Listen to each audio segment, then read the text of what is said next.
Good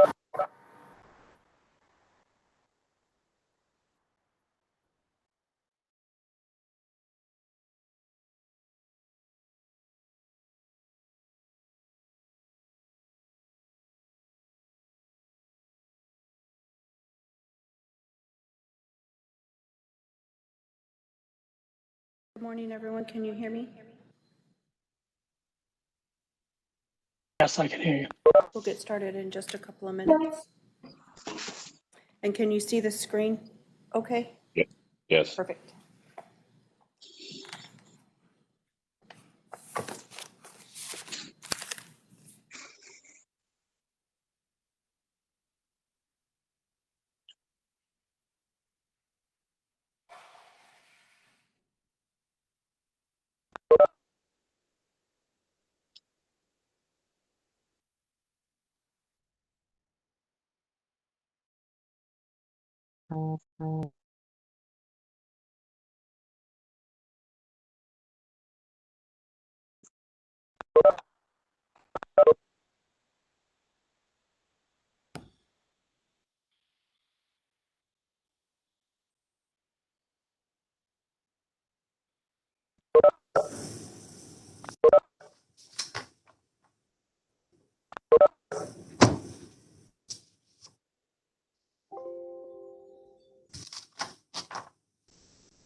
We need to wait a few more minutes to allow some more TMC and RMC members to join. Pat, can you hear me?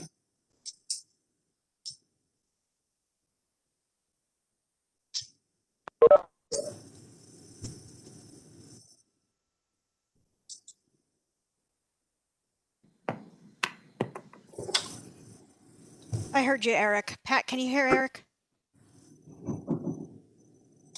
Thanks, Alexis. You're welcome. I just want to make sure they can hear you in the boardroom. Hopefully she can. Maybe she turned it off. I know I would if I had to listen to me. So.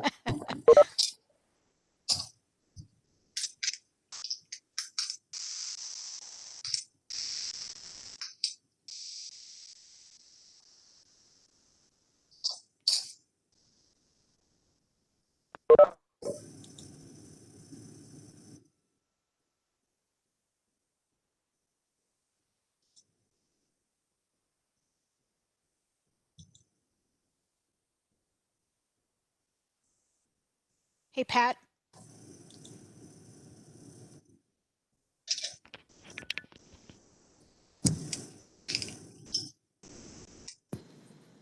Eric, can you test your microphone for sound? Sure. Can you hear anything now, or?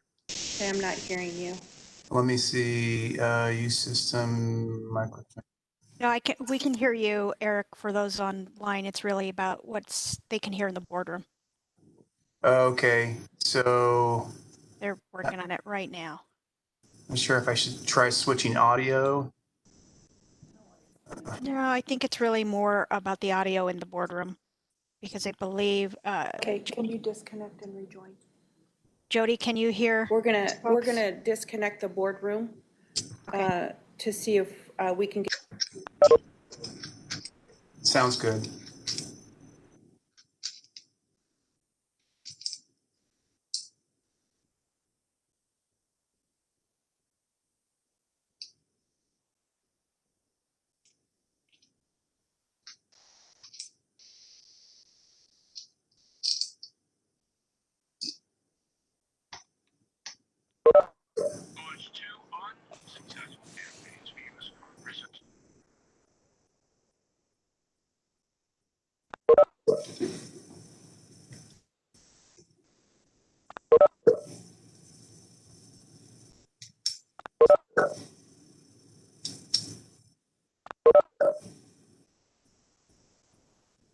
boardroom is back on.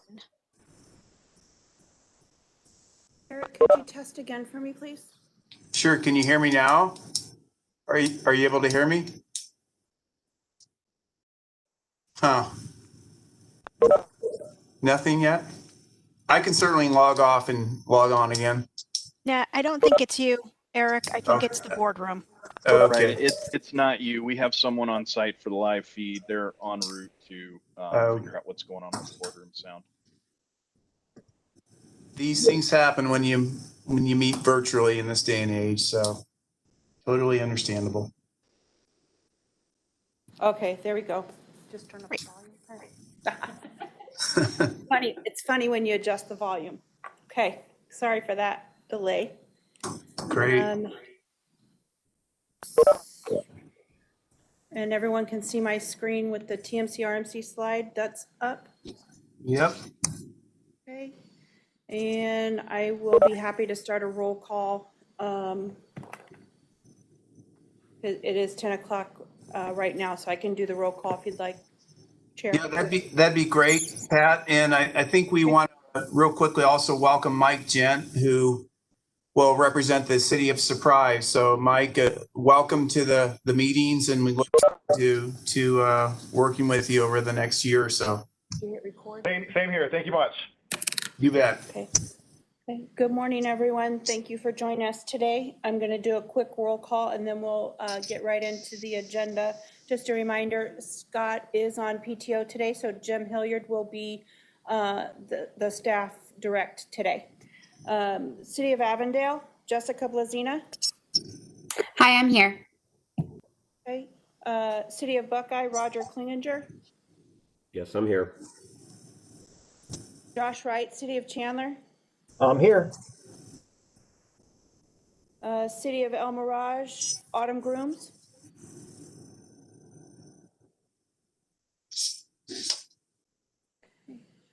Yeah, she just joined, okay.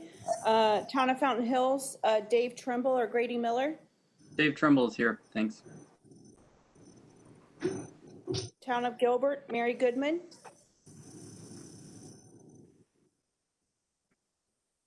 City of Glendale, Kevin Phelps. Here. City of Goodyear, Julie Arundel. Present. Reed Kempton from Maricopa County. I'm here. Jody Sorrell for the City of Mesa. I'm here. Eric Strunk, City of Peoria. Present here. Ed Zerker for the City of Phoenix. Hi, Pat. I believe Ed's running a little late, so I'll sit in for him until he arrives. Okay, perfect. Thank you. Bruce Gardner for the Town of Queen Creek. Here, thank you. Mark Melanichenko for the City of Scottsdale.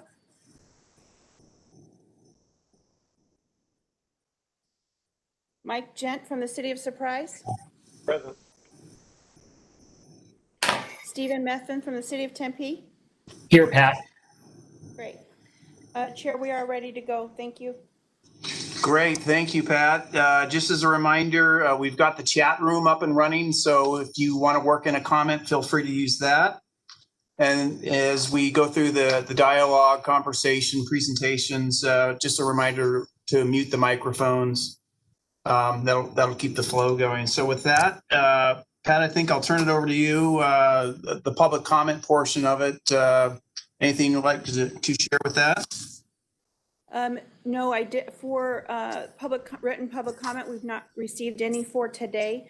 I did contact Lou Crowley from the September meeting, and those comments are included in the minutes that are in front of you for approval today. Very good. Thank you for doing that. Okay, well, if there's no public comment, we'll move on to the Chief Executive Officer's report. And in Scott's absence, we're happy to have Jim Hilliard here today. Jim, if you'd like to cover that, that'd be great.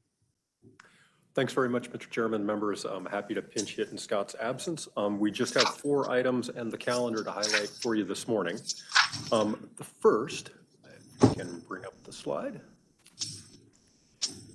is Valley Metro's joining 100 fellow transit agencies in APTA's Health and Safety Commitments Program.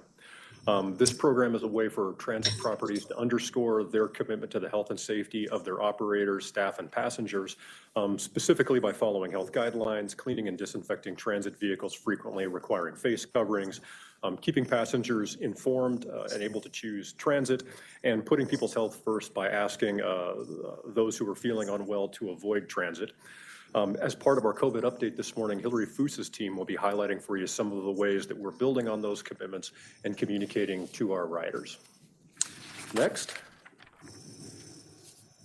Congratulations to the city staff, contractors, and all the team members that worked on our Gilbert Road Light Rail extension. It has won the 2020 Best Projects Award in the Airport and Transit category from the Engineering News Record ENR Southwest region. So that's a very exciting accomplishment. This was, best use of a traffic circle with trains and cars. Moving on, we have upcoming the 33rd Clean Air Campaign Awards. Register is now open. It will be entirely virtual this year. The ceremony is being held on October 20th. We hope you'll join us to recognize this year's Clean Air champions. In addition to the virtual format, Sean McLaughlin will continue to be our master of ceremonies. And we'll have an inspiring keynote by Adam Lee Brooks. There's no charge to participate. We hope everyone will sign up soon. Then third, please join me in congratulating Mike Manow. Mike Manow was selected by the State Bar of Arizona's governors as co-recipient of this year's 2020 Outstanding In-House Counsel of the Year Award. The award is described as recognizing, quote, an Arizona in-house counsel that has made outstanding contributions in in-house counsel practice and the community at large.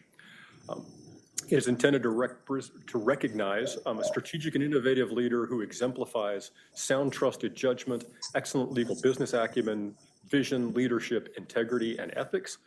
This is a giant accomplishment for Mike. He'll be honored at the State Bar's convention in December of 2020. I'd also like everyone to know that we regularly test Mike for performance-enhancing drugs, so this is a clean victory we can all be proud of. And then lastly, we have our calendar for the remainder of October and November, where you see the dates for our board meeting on October 22nd, our next TMC RMC meeting on the 4th, and then the November meetings that follows. So if there are any questions, Mr. Chairman, I'd be delighted to try to answer them with the assistance of staff. Great. Thank you for that report and congratulations on the awards. Does anyone have any questions, comments, or observations they'd like to share? All right, excellent. Seeing none, we'll roll right into the next item, the COVID-19 update. This is a standing item. And again, Jim, if you could be so kind as to discuss this, that'd be great. Thank you. My pleasure. So we don't have any of our standard COVID updates to share with you this morning. However, we have two special presentations. There were some questions earlier from members about the use of the CARES Act funding. I know Mr. Hodges and team are working on a presentation for AFS at its next meeting. And so, Paul, I wondered if there was anything you wanted to share on that. I understand that the table that you're pulling together isn't in our deck to share this morning. So if there's anything you'd like to share verbally, please jump in. Thanks, Jim. Yeah, we're still compiling kind of the latest on the expenditure side for COVID-related direct expenditures by either Valley Metro or its contractors. We also have a slide that summarizes the CARES Act and how much we've used so far. I can give you a quick preview of that. Both of those slides will be sent out later this morning when it's complete. But as far as the CARES Act, if you recall, RPTA has about $50 million allocated through 3 different grants, one for the Phoenix Mesa urbanized area, one for the Avondale Goodyear urbanized area, and one through ADOT for the rural program. So far, we've drawn about 19 million of that, leaving 31 million. And in fiscal 21, right now, we have about $18.5 million of operating expenses that are unreimbursed at this point. So we're making progress on drawing down those funds as quickly as possible. For Valley Metro Rail, we're a little bit behind that. Of $45 million allocation, we've drawn about $3.5 million. with another just over $7 million currently in unreimbursed expenses that we'll be able to draw down. But we anticipate pretty much all those funds to be drawn before the end of the fiscal year. As mentioned, the slides will be sent out later this morning. I'd be happy to answer any questions now, or if you have any questions when you get the slides, I'd be happy to address those. Thank you.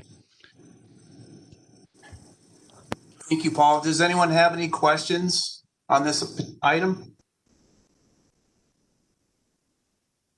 Okay, thank you. Jim, do you have anything else you'd like to add to this one? Yeah, Mr. Chairman, we've got an additional presentation we'd like to share with you this morning, and that's an update on what we're referring to as sort of phase 2 of our COVID response plan. Heretofore, we've been sharing with you some of the actions that we've taken over the months in our more immediate response to the pandemic. More recently, we've sort of taken a step back, surveyed and gathered input from riders, and are working on implementing a phase 2 response, sort of more proactively looking at how we both continue those commitments highlighted in our APTA slide earlier, and then communicate the actions that we've taken to our riders and to the public at large. And so for that, I'll hand off to Susan Tierney from our communications team and Mariah Bedient from our marketing team. Thank you. Great, Jim. thank you. Thank you, Jim. Can you all hear me okay? Can you hear me? Yes. Yes. Yes. Okay, Yes, good. we All can right. hear you. Okay, good. So, good morning, chairs and members of the management committees. Mariah Bedient, our marketing manager, and I will be presenting the COVID-19 response plan to you this morning. The intent of this plan is to not only recap our response to COVID-19, but also to share a rider survey and where we go from here with an emphasis on rider recovery and safety. The initial phase, or phase 1 of this plan, was very responsive to the dynamic and evolving COVID environment that we saw earlier this year. It was provided to the boards and cities through various updates and discussion. This plan now recaps all of our collective efforts. So the objective of this plan is to be able to respond to the pandemic by having measures in place to protect staff and riders, preserve service, enhance communication with our riders, and continue to highlight public transit as an essential service. So we have 2 phases with this plan. Phase 1 really began in March and continues through the summer. The focus has been on the health and safety of our staff and our riders, while also following local and federal guidance. So to recap, next slide.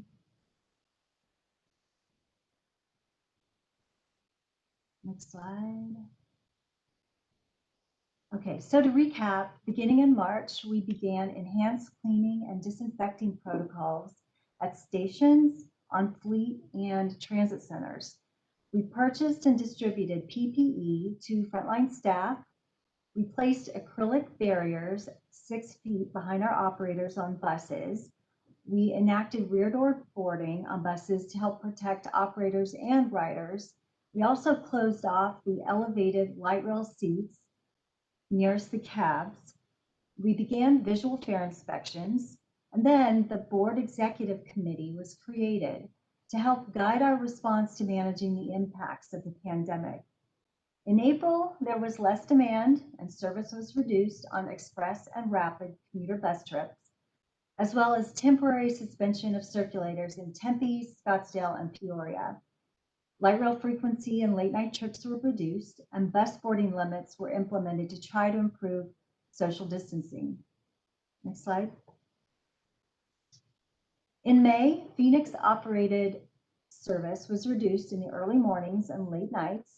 In June, the temporary barriers, or plastic shower curtains, we like to call them, were installed between the operator's seat and the fare box, and hand sanitizers were placed on buses. Paratransit vehicles had passenger limits, so they were established for the caravans and their cutaway vehicles.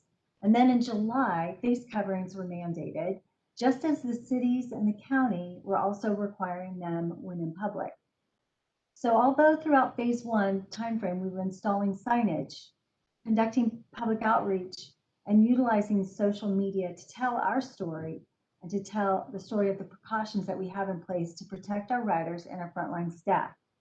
Now I'd like to turn it over to Mariah, who's going to share the results of the Ridership Recovery Survey, and then I'll close with our Phase 2 plans. Mariah? Thank you, Susan, and good morning, chairs and members of the management committees. As Susan mentioned, my name is Mariah Obedient, and I'm the marketing manager here at Valley Metro. So during the efforts that Susan outlined in Phase 1, we thought it beneficial to gauge public perceptions on what we've been doing and gather data on current usage of the system. So we reached out to West Group to conduct an online survey. Next slide. So the objective of that survey was to understand the impact of the COVID-19 pandemic on perceptions of public transit, their personal use of public transit, and what can be done to encourage riders to return to pre-COVID usage levels. Our target audiences were current transit users, and to define that, they've used transit users within the past 30 days. Former transit users, they've used transit in the past year, but not within the past 30 days, and transit independent and transit dependent riders, which I will define on the next slide. So the online survey occurred between June 15th and June 30th. And to note, the mask mandate in the region was not yet in effect. And that's very important to note, as you'll see in the results of the survey in the following slides. The survey resulted in almost 1,500 participants. Based on the nature of this survey and the goal of acquiring as many responses as possible, this survey did skew slightly more transit independent than transit dependent.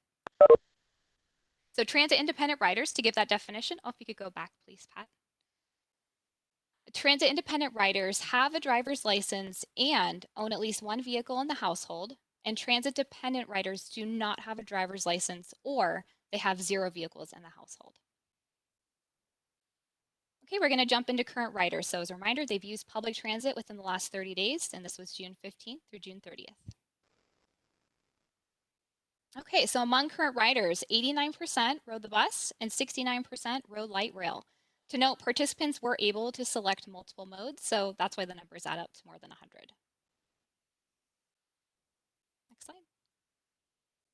So reasons for using public transit less often, we'll be focusing on these top 5 as they stand out the most. So number 1, concerns about social distancing, 47%. Concerns about operators, other riders wearing face coverings, 36%. Concerns about cleanliness of buses, stops, trains, and stations, 31%. Number 4, the reduction changes in transit services due to the pandemic, 29%. And they just are telecommuting more often at 28%.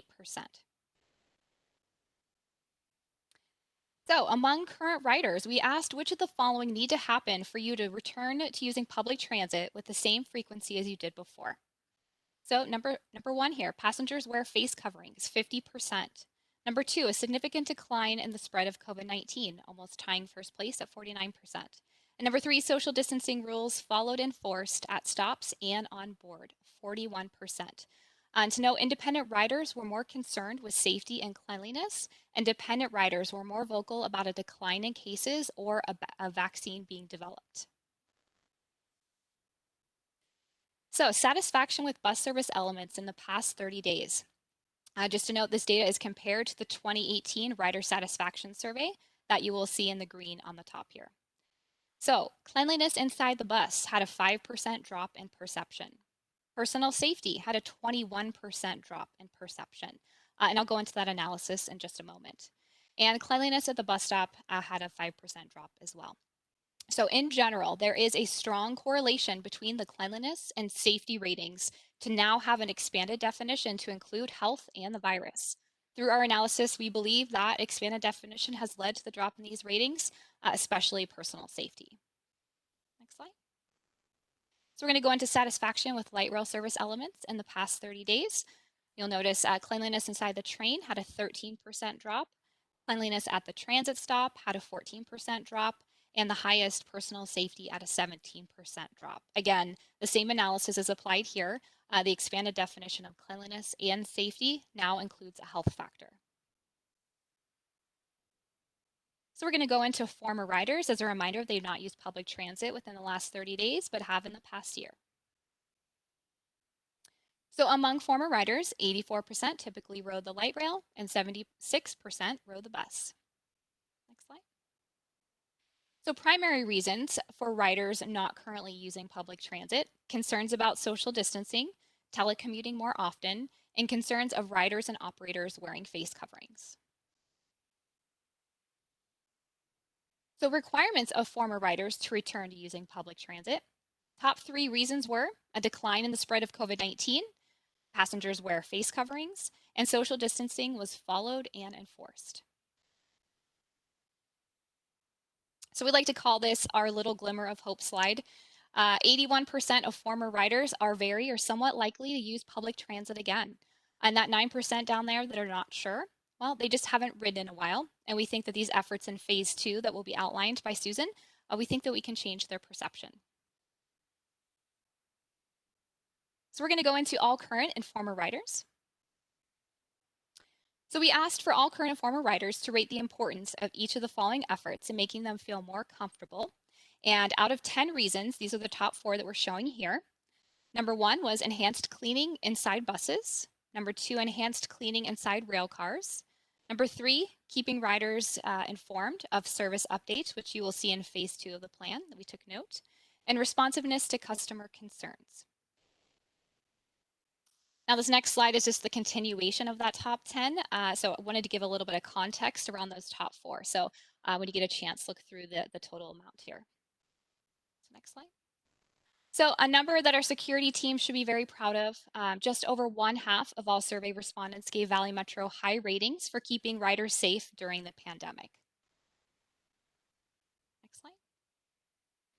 Ways Valley Metro can make passengers feel safe. Just over 1/3 would feel safe if Valley Metro required face masks, and 1/5 would feel safe on communicating the way we are keeping our fleet clean.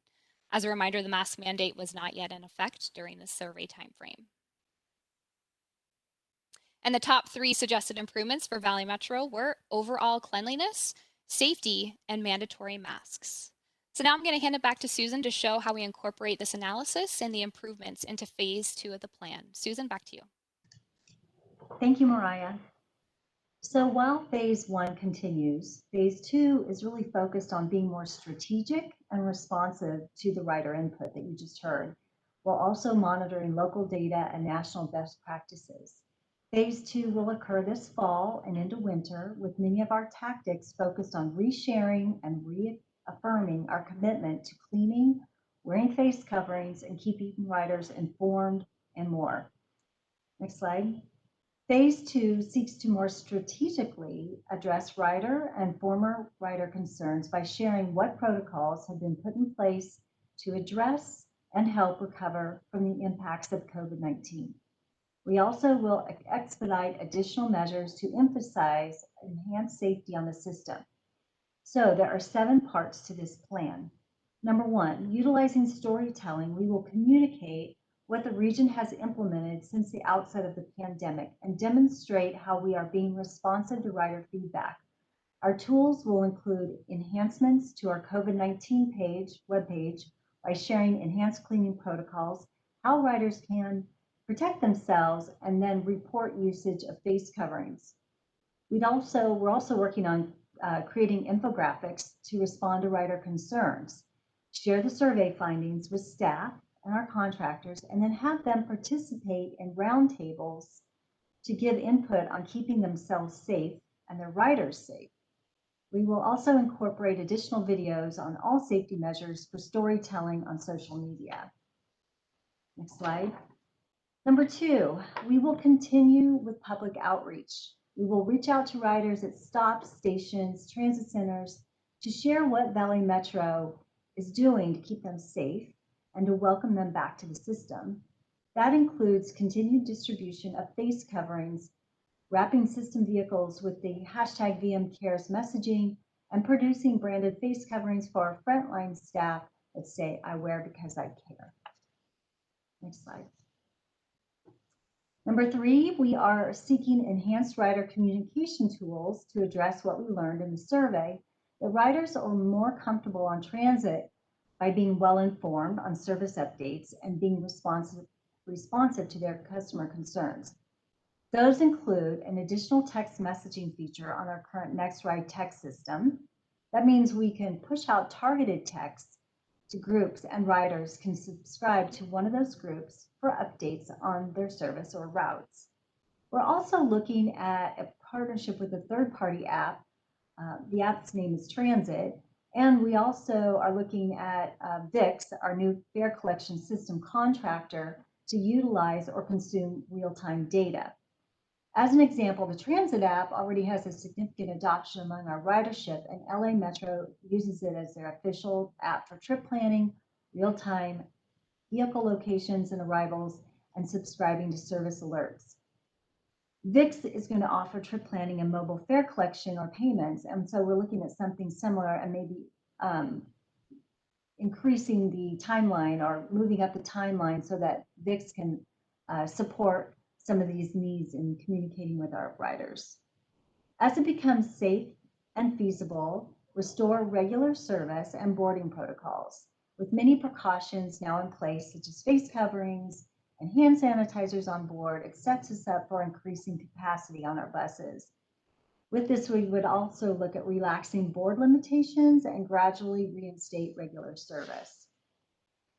Return of the front door boarding on buses, especially with the new operator protective doors, and return to use of fare boxes and regular fare inspection on rail is important. Next slide. Even though cleaning protocols are significantly ramped up with fogging and disinfecting, it's done in yards where the public does not see it. So to be more visual, we can bring in cleaners to rotate among bus transit centers and add cleaners along the rail alignment and at the ends of the line for disinfecting. We'd also could look at partnering with ASU Health Innovations to help demonstrate how our cleaning protocols are keeping our riders safe. Next slide. We are refreshing our COVID-related signage by taking inventory and ensuring that our message is current, and where appropriate, weave in some public art to broaden visibility and appeal. With this signage, we will communicate our rider empowerment or rider responsibilities, such as frequent hand washing, use of hand sanitizers, and not riding if feeling ill.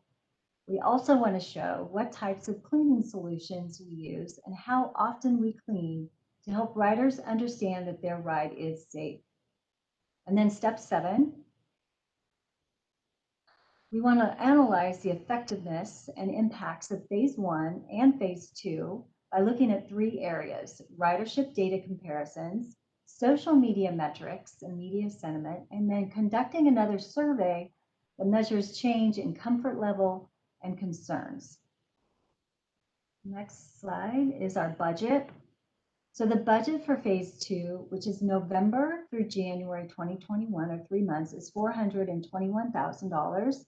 It is either reallocated or reassigned from our fiscal year 21 budget or the CARES Act.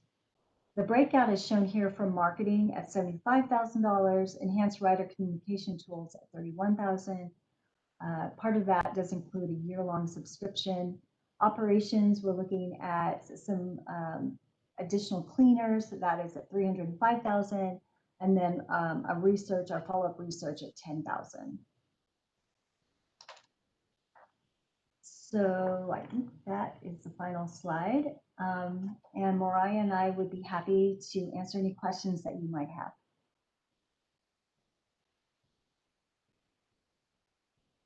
Susan, this is Jim. If I could just quickly jump in and expand a little bit on the rider communication tools that you mentioned. I want to make sure that the members are clear. There is a third-party app, part of the contract City of Phoenix has issued for the new fare collection system. Valley Metro is working closely with City of Phoenix, their contractor VIX, VIX's contractor Livewire, on the degree to which they can expedite a number of communication tools that were in scope for that app, specifically providing sort of Uber-like real-time vehicle location, being able to do notifications for disruptions to specific routes, since we know with the downtown hub and transit center construction, we have many of those in our future. And so If they can do that, then we will proceed with simply moving forward more quickly with that contract. If they can't, we're also exploring in parallel whether we could use some publicly available apps like Transit as a filler until that app is available. And so there's ongoing work to assess those possibilities with the City of Phoenix.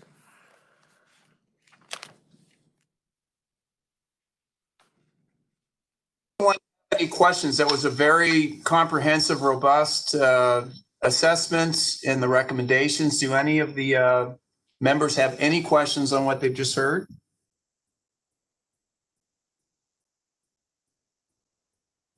Okay, seeing none. Thank you, Jim, for that really solid update there. With that, we'll move on to the next item on the agenda, the approval of our minutes from our September meeting. We are presenting them for approval. I need a motion and a second to approve the revised September 2nd, 2020 joint TMC RMC meeting minutes. Do I have a motion and a second? This is Roger from Buckeye. I move approval. This is Dave from Fountain Hills. I'll second. Great. Any opposed? All right. Sounds like the minutes for September have been approved. We'll move right on to the consent agenda. These items are presented for action. I'd like to ask the committee if you have any questions or observations that would require any of the items being discussed separately.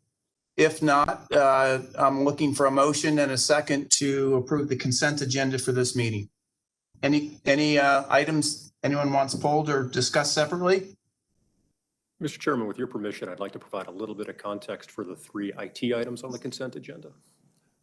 Sure thing, Jim. Go right ahead. Thank you very much. Well, 2 things. First, you may have noticed that IT contracts frequently appear on our agendas. This is actually the result of a service model decision that we've made that I'd like to expand upon just a little bit for the awareness of the committee. And then secondly, there could be some confusion between 2 of the items, and I'd like to just quickly make that distinction so it's not confusing for any of the members. So first, with respect to service model, one of the basic decisions that any organization needs to make about its IT support is what the IT industry refers to as make versus buy, meaning do you staff for it and produce it internally, or do you contract for it and outsource that support?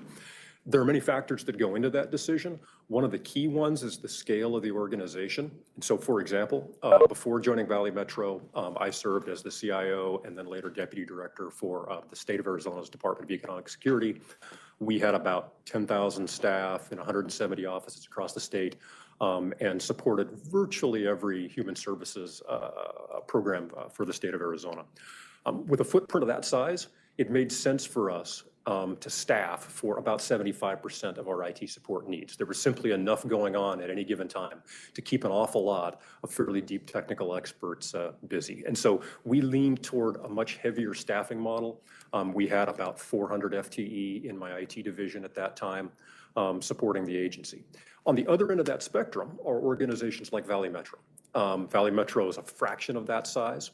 And as a result, it makes a lot more sense for Valley Metro to take the buy approach to IT support. And so rather than hiring a cadre of more deep subject matter experts, Valley Metro tends to hire jacks of all trade who can wear a lot of different hats, solve a lot of different problems, and then recognize when they need a subject matter expert to bring in. And then you bring those in through a contract so that you can have them when you need them, but not continue to pay for them when you don't. And so as a result, Valley Metro is regularly bringing IT contracts before the committee, because of that service level decision. You're not frequently seeing large numbers of IT staff requested. And when you do, it's typically us converting a contractor that we found represents a resource that we need to keep around. And instead, we're using contractors to provide the IT expertise we need when we need it, and then rolling on to the next project and letting that contractor go.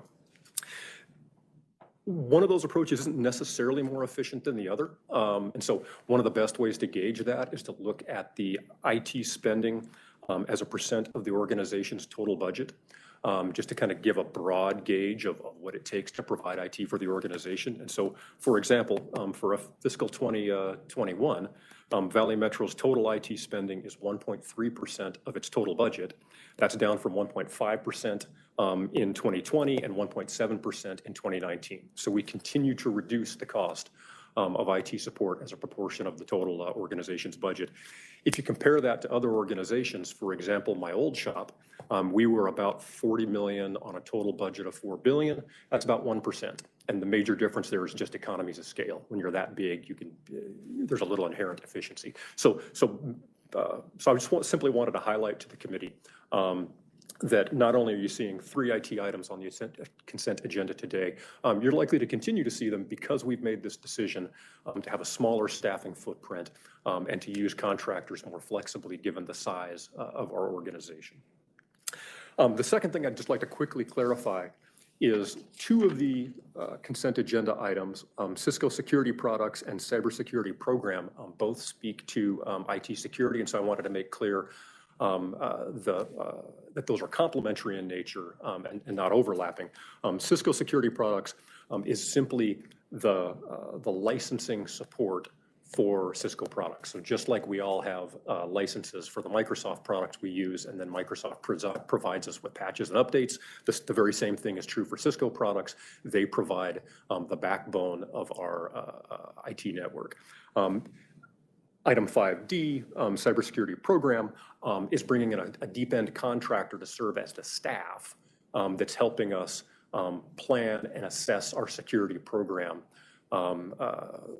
as we go forward. And so one is simply a software license, and the other one is contracted staff support in an area that we've had trouble hiring what we need, and frankly, at this point, represents a deeper skill than we'll want to keep on a permanent basis. We need some deep end expertise for a shorter period. We'll then roll that person off and staff with someone who's a bit more of a generalist. So I hope that helps clarify both of those. And with that, the staff would be happy to answer any questions on the consent agenda items.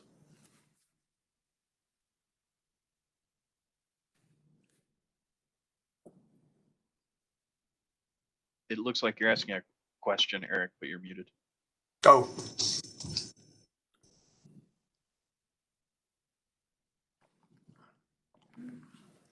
Can you hear me? Can you hear me now? Yes, now we can hear you.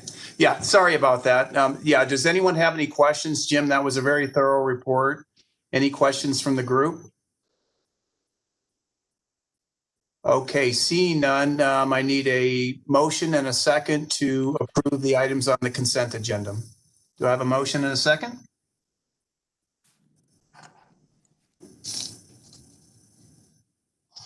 This is Reed from Maricopa County. I move to approve the. Thank you. Chan, a second. Did you get that, Pat? Yes. Okay, any opposed? All right, seeing none, we'll move on to item number 6. Thank you. And that's travel expenditures and solicitations. It's for information only. Does anyone have any questions on the items presented in that report?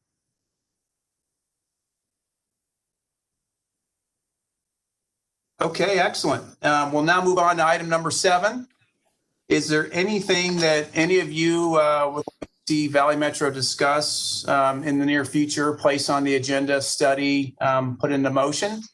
That is item number 7, future agenda item requests and report on current events. Jim, do you have anything you wanted to share for that? No, Mr. Chairman, thank you. Okay, and anything the committee would like to see?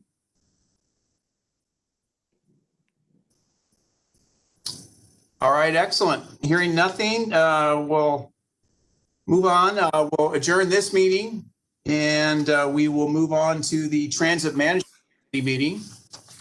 So we'll shift gears here.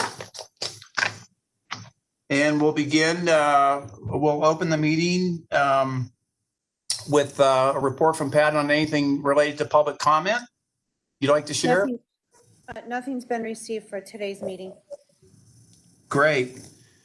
Item number 2 is approval of the minutes from the September 2nd meeting. Do I have a motion to approve the meeting minutes? This is Ed. I'll move approval. Is there a second? Dave from Fountain Hills, I'll second. Excellent. And we have a motion and a second. Any opposed? Super. All right. The meeting minutes pass. We're now on consent agenda. These are items that are considered for action. If any of you have any questions or observations, feel free to indicate the item you'd like pulled for further discussion. Is there anything you'd like to see pulled for presentation or discussion by staff? All right. I need a motion and a second to approve our consent agenda. I'll move approval. This is Ed. Thank you. Is there a second? A second, Julian Goodyear. Thanks. Any opposed? Great, thank you. Consent agenda passes. We now have a informational item, the proposed April 2021 service changes. And I'd like to turn it back over to Jim again to walk through this and provide context on this. Jim? Thank you, Mr. Chairman. I think at this point we'll hand it off to Mr. Wolf Grote, the CSD team.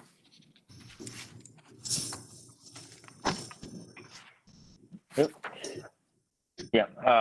Hi, this is Wolf Grote, Director of Capital and Service Development for Valley Metro.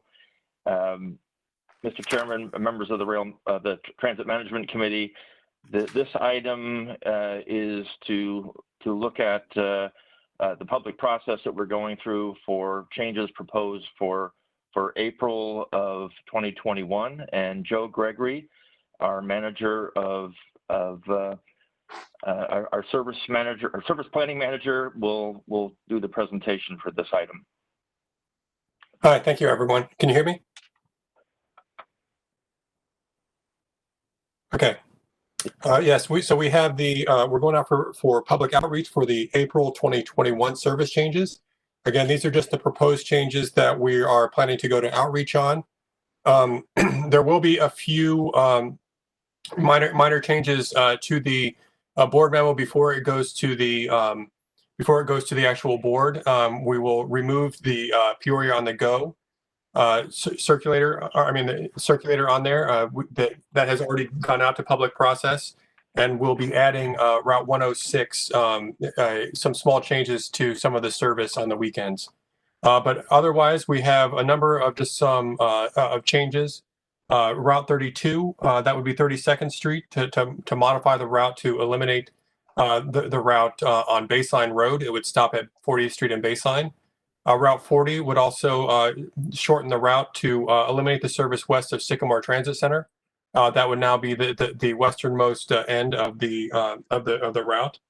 Route 50 would be extended to Camelback Road to Granite Reef Road to Scottsdale Community College, and then that would basically take the place of the 68th Street and Camelback Road circulator that's operating now, and so that would end at Scottsdale Fashion Center.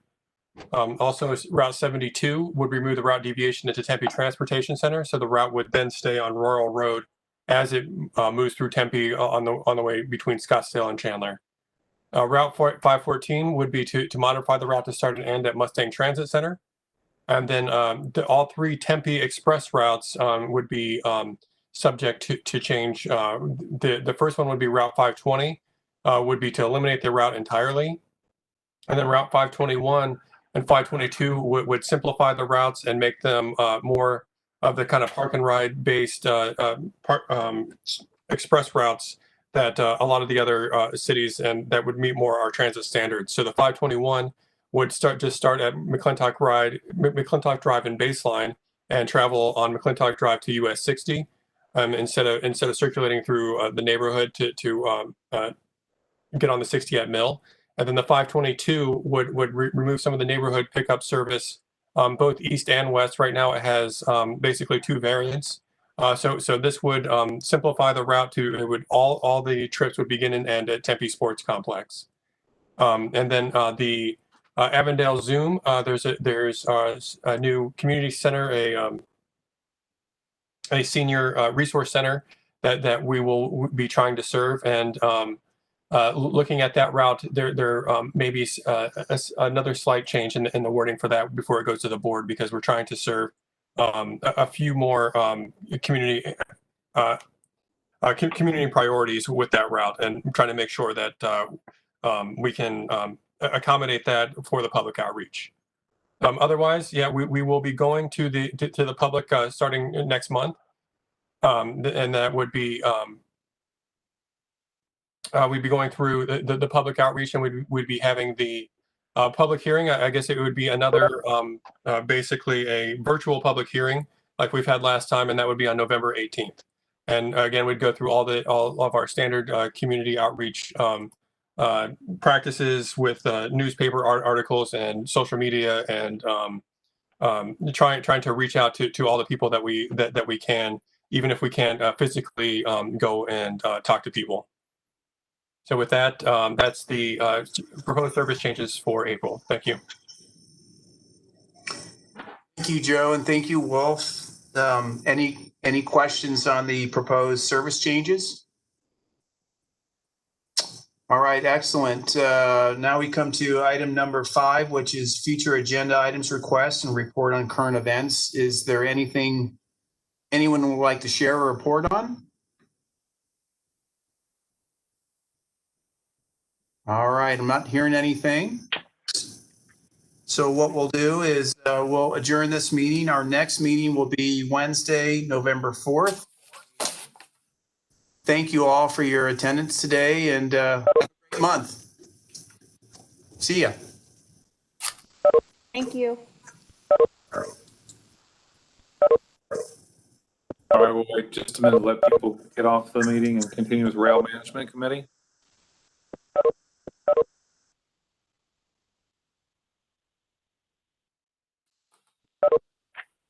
All right, I'll convene the meeting of the Rail Management Committee. I can't see who's on. Is there a representative from Mesa on? Yes, we're all set to go, Mr. Zerker. Okay. Jody Sorrell is representing Mesa today. Okay, and who's representing Tempe? Stephen Methvin's here, Ed. Thank you, Stephen. And who's representing Chandler? Hey, Ed, it's Josh Wright. Right. Good deal. That's us, right? 4 of us? Yes.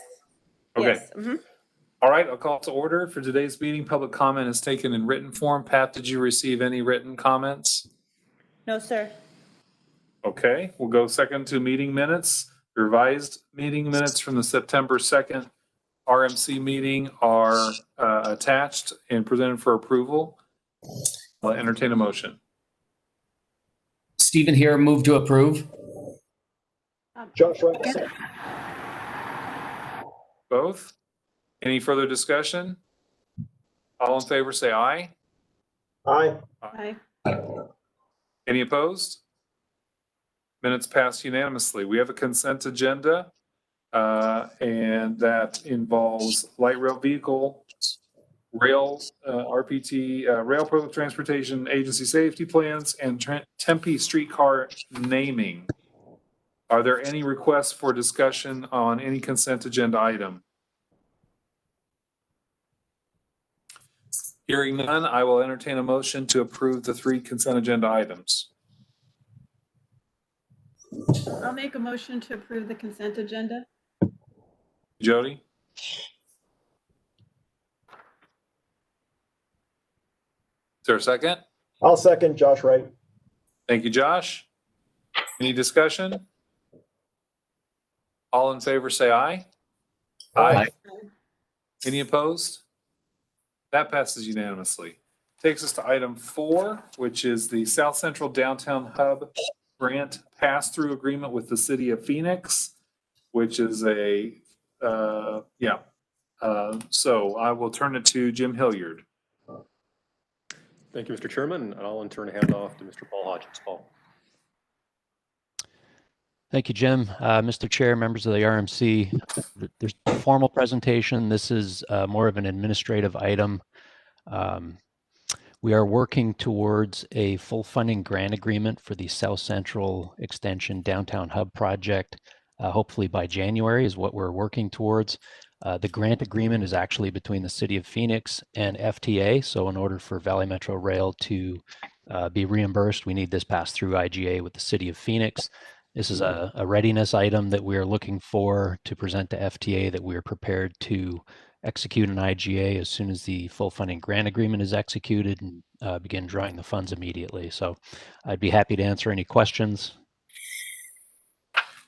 I'm just note the City of Phoenix has approved this item, if I'm not mistaken. Okay, any questions? And Phoenix will be supporting this item, if that helps folks. So I would request a motion to forward the board authorization for the CEO to execute the IGA with the City of Phoenix for the South Central Downtown Hub Grant. Is there a motion? Mr. Chair, here, I'd move to approve. Thank you, Stephen. And I'll make a second. Thank you, Jody. Any further discussion? All those in favor say aye. Aye. Any opposed? That motion passes unanimously. We will go to the Capital I-10 West Phase 1 Light Rail Alignment Amendment. Again, Mr. Hilliard. Thank you, Mr. Chairman. Wolf, please take it away. And Mr. Chairman, members of the Rail Management Committee, I think you're all aware that the Capital I-10 corridor extends from downtown Phoenix as far as I-10 and 79th Avenue. And but today, the purpose of our presentation today and our action today is to seek approval for a revised route for Phase 1 of this corridor. And Phase 1 is the piece that goes between downtown and the state capitol. Originally, this alignment was approved by the board back in 2012. So it's taken us a little while to get back and put this project front and center again. While we're doing this concurrently, the Phoenix City Council is also taking action on the revised route this month.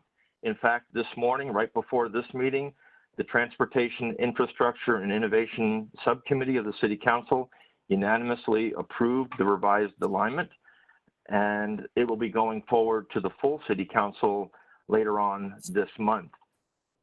In addition to the approval that we're seeking today for Phase 1, we're also going to give you an update on the public process that's been ongoing for the entire corridor, both Phase 1 and Phase 2, all the way out to 79th Avenue.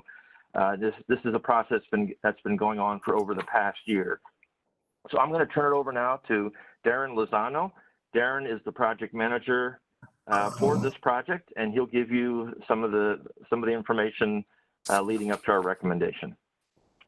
All right, thank you very much, Wolf.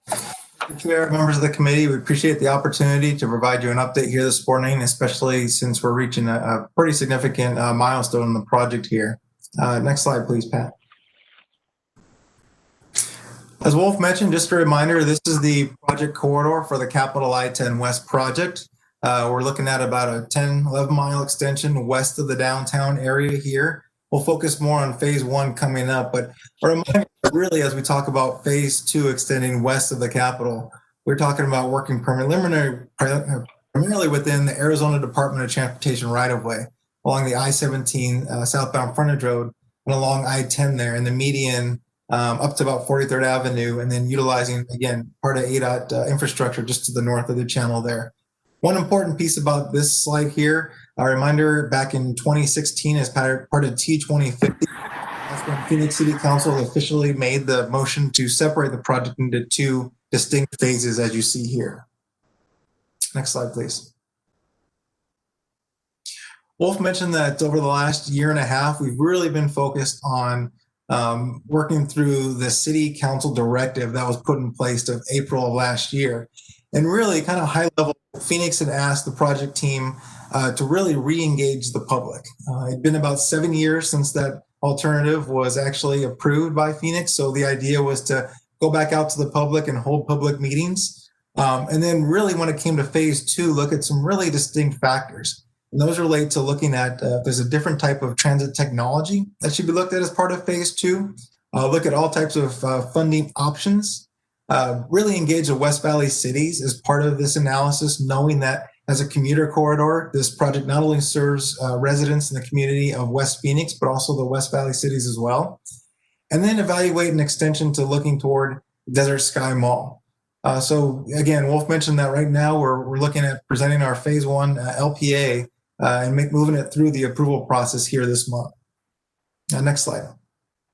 So I'm going to talk a little bit about the public outreach that we've conducted to date. And this next graph here shows you kind of the playbook, the game plan that we put together going back to that April 2019 directive.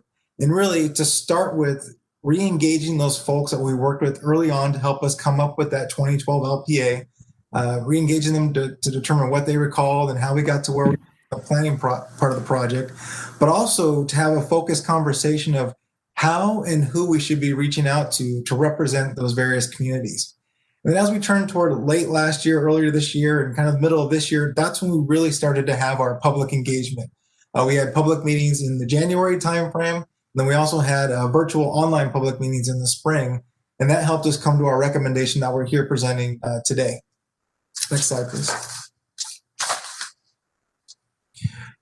So hopefully everybody had an opportunity to see when Valley Metro and Phoenix advertised our online public meetings. Unfortunately, with the onset of COVID, we had to shift from the in-person meetings to online meetings, but we really received excellent participation.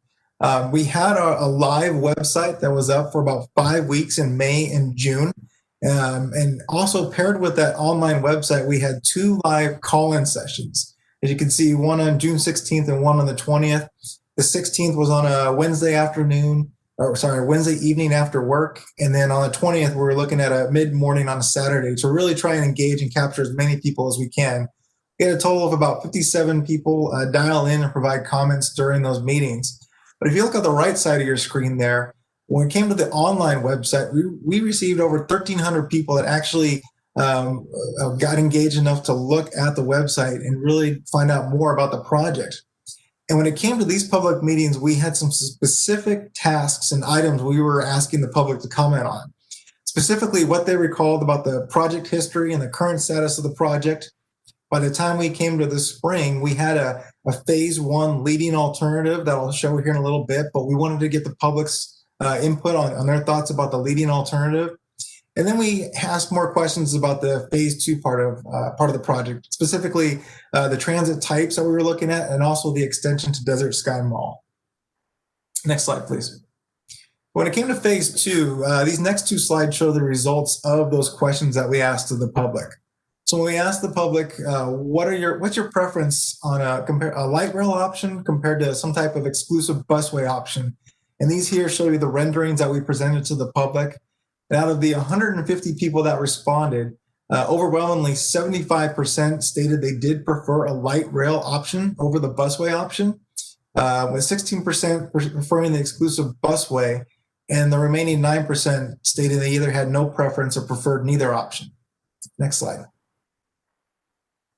What you're looking at here is our kind of a high-level concept map of what that 1 mile extension to Desert Sky Mall would be. So on the bottom of that map there, that's the current recommended end of line at the 79th Avenue Park and Ride, and then the mile extension north to Desert Sky Mall. That's what was shown to the public to receive input on. And of the close to 200 people that responded, again, pretty much one-sided, with 77% of the individuals stating that the extension to Desert Sky Mall makes sense as an add-on to this project, with 14% stating they felt neutral about it and 9% having a negative feeling toward extending the project to Desert Sky Mall. Next slide, please. So now let's turn to the phase one recommendation. A reminder that this is kind of that zoomed in map of our 2012 approved route, the phase one route. A reminder, back in 2012, we had a Washington and Jefferson separated couplet where it would join in just west of 7th Avenue to operate as a double track on Jefferson Street. But there's a couple of reasons why it really made sense to relook at phase one when we did a couple of years back. Number one, it had been about 7 years since phase one had been approved. I think we can all agree there's been a lot of change in the downtown area over the last 7 years and what's forecasted in the future. And then secondly, when the 2012 decision was made, you can see pretty distinctly that the South Central extension was missing from that map. So not only do we not have that Central Avenue piece, but also the downtown hub. So that certainly changed the limits of the Capital I-10 West project. So it made sense to go back and relook at the phase 1 options. Next slide, please. So we started about 2 years ago looking at all these different concepts to connect the downtown hub to the state capitol. So really it was a progression as we went from the top left to the bottom right. And, you know, early on, we met with many City of Phoenix departments, including planning and development, streets, transportation, and transit, because we wanted to get a sense of what was important to those individual departments. For example, for transit, we wanted to know what's the minimum width that you can operate a bike lane and the minimum width for a potential passing lane of the bus. Working with planning in terms of what kinds of developments were there. And so that kind of helped us formulate what we should be incorporating as part of this analysis. And one of the things that we all know is that the right-of-way in the downtown area is constrained. And especially along Washington Street, when we're talking about the all the work that was done with the Centennial, we know it's a major thoroughfare. And even though we started out as a Washington Street double track on the top left, really early on, we found that we're really constrained trying to fit 2 light rail lines within 1 street. And so the progression became, well, would it make sense to actually separate the light rail lines to allow us more flexibility to fit in everything that the community wanted, as well as working with City of Phoenix. So traffic lanes, bike lanes, bus lanes, a light rail. And so we kind of expanded to these kind of couplet options here. And so we went through A is essentially we flipped the locally preferred alternative. B, we kind of extended that couplet out, but the issue with B was that we were really pinched going around the Wesley Bowling part there. And ultimately, we landed on concept C as our recommendation because it actually did provide us an opportunity to operate as a single line along Washington and Jefferson with a turnaround at 18th Avenue there. As we go to the next slide, this really shows you a zoomed in map of what our current recommendation is for phase 1. And again, the operation would be a Washington Jefferson Street operation with a turnaround at 18th Avenue. And when we showed this to the public, this was part of that question we asked that this is our leading alternative. We had at the time 4 station locations that we had proposed. High level, generally speaking, we were looking at the City Hall, the 7th Avenue, somewhere along Washington Street and the state capitol. And that's important because that's going to come up in a later slide here. Next slide, please. So when we compared concept C to all the other 3 options that we talked about, really concept C came on top in terms of these different important criteria here. In terms of transit ridership, by being able to split the alignment on Washington and Jefferson Street, we're able to capture just that, you know, it seems like it's only a 1 block difference, but that expands kind of our ridership base for this alignment. Economic development, we know that there's some development proposed around the state capitol and along Jefferson Street. That alignment right on Jefferson puts us right at the front door of any type of future development. I talked about the right-of-way considerations, and we know that Washington Street does also have some historic and cultural properties that by going a single lane, it gives us more opportunity to miss those adverse impacts. And then the operation of the single loop concept compared to the other types of operations we're looking at. It makes more sense from an operational standpoint compared to the other options. Next slide, please. When we asked the public to provide input on concept C, again, we show this as a leading option, and we asked the public, how do you feel about the leading alternative route option? And we had 183 people respond to this map, with 67% of the respondents feeling positive about this leading alternative, 19% there feeling neutral, and only 14% feeling negative toward concept C as a recommendation. Next slide, please. Well, we do know there's a lot more work to do. This is kind of the first step to kind of revise where our corridor would be in the downtown area for phase 1. Upon a formal approval, the next step would be to go into a really community-driven technical process to look at additional design and also look at the environmental impacts of this project. And some of the things we have listed here are really those kind of intricate details that we plan to work through as we go to the next step. Particularly, again, the station locations, the specific alignment of the tracks within the corridor. We know that ends of line have storage tracks and other type of special track work. So where would those go in this area?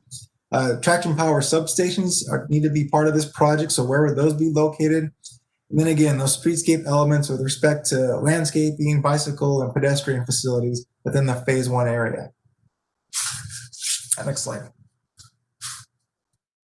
Turning back to really the phase 1 concept, I mentioned over the last few months, we've had some kind of technical analysis kind of shift a little bit in terms of specific details related to the phase 1 recommendation. The corridor stays the same, that blue line, but amongst the team, we're wondering, does it make sense to go maybe from 4 stations to only 3 stations, giving kind of the smaller length of this project being just over a mile? And then secondly, our team over the last few weeks, we found out that the Department of Public Safety is actually developing and going through their own safety analysis with respect to the light rail concept around the state capitol. Those results are anticipated at any time, and so we're working to set up a meeting to talk through those results. But we added kind of this 19th Avenue dashed line as a potential option. And that's simply just in case there's any potential issues with 18th Avenue that are unforeseen through that analysis. Again, the idea is to work through anything with them, but to have the flexibility to show 19th Avenue as, again, a potential option going forward. But I do want to stress that 18th Avenue is our preferred recommendation as part of this concept. And to wrap up with the next steps, I think Wolf alluded to some of this really. This project's going through the formal approval process this month with the intent after this meeting to go to Phoenix City Council and the Valley Metro Board. Right after, we would go into the phase 1 environmental analysis and the design. And in terms of the phase 2 analysis, that's kind of on a separate track, but we plan to wrap that up by the end of this year and present the results of the findings early next year. So we're going to complete that analysis on the transit types, the extension to Desert Sky Mall, and then continue our discussions with the West Valley communities. And that concludes the presentation. Happy to turn it back over to Wolf. Yeah, thanks, Darren. Again, our recommendation today is, we're seeking your concurrence from the committee to move this forward to the full board for approval. And we're happy to take any questions that you may have at this time. Thank you, Wolf and Darren. Thank you for all the work. This has been years and years and years coming to this place. So thank you for all of that. Any questions from committee members? Yes, Mr. Chair, I just have one. And it's really, Darren, it shows the extension going to 3rd Avenue, but won't it extend all the way to Central for like the turnaround to make the whole loop? Like the loop won't be at 3rd Avenue, correct? That is correct. And maybe you can go back a couple of slides. Well, I'll actually have Wolf talk about the South Central loop. I think that's what you're alluded to. But ultimately, with the phase 1 operation, the idea is to operate as that kind of a T operation. So it'd be an east-west, north-south line. But I think if you're asking about the interim turnaround, I guess I'd turn it over to Wolf to answer that. I mean, when it's operational, the eastbound train will go all the way down to Central and up to Washington and then head back west again. Mr. Chairman, Jody, this is Wolf. The intent here is that we have, as Darren mentioned, an east-west and a north-south line. So the line that goes out to the state capitol will go all the way out to Mesa. So there will not be a turnaround in the downtown. Now, there are opportunities where, for special events and other activities where we could short-turn trains if we needed to, but the intent is to operate all the way from the end of line at Gilbert Road and Mesa all the way to the state capitol as a single route. Okay. I thought at one point the Gilbert Road, they were talking about the alignment coming from Mesa going south and going to South Central, going into South Central. So that's a conversation we can have at a different time. Hey, Jody. Any other questions from committee? I'll just note that the city is in support of this alignment and recommendation. So I will entertain a motion for forwarding the board to the Board of Directors approval of the amended alignment for the Capital I-10 West Phase 1 light rail system. I'll make a second. Okay, if I'm able, you can record me as the motion maker, Pat, and Jody is the second. I'm sorry, Ed, I thought you were making the motion. It's okay, I will. Any further discussion? All those in favor say aye. Aye. Aye. Any opposed? Motion passes unanimously. Thank you. That takes us to future agenda item request or report on current events. Anything from committee members? Hearing none, seeing none, that will bring our meeting to a conclusion. We'll meet again on Wednesday, November 4th at 10 a.m. Thank you all. Thank you. Thank you. Have Meeting's a great adjourned. day. Thanks.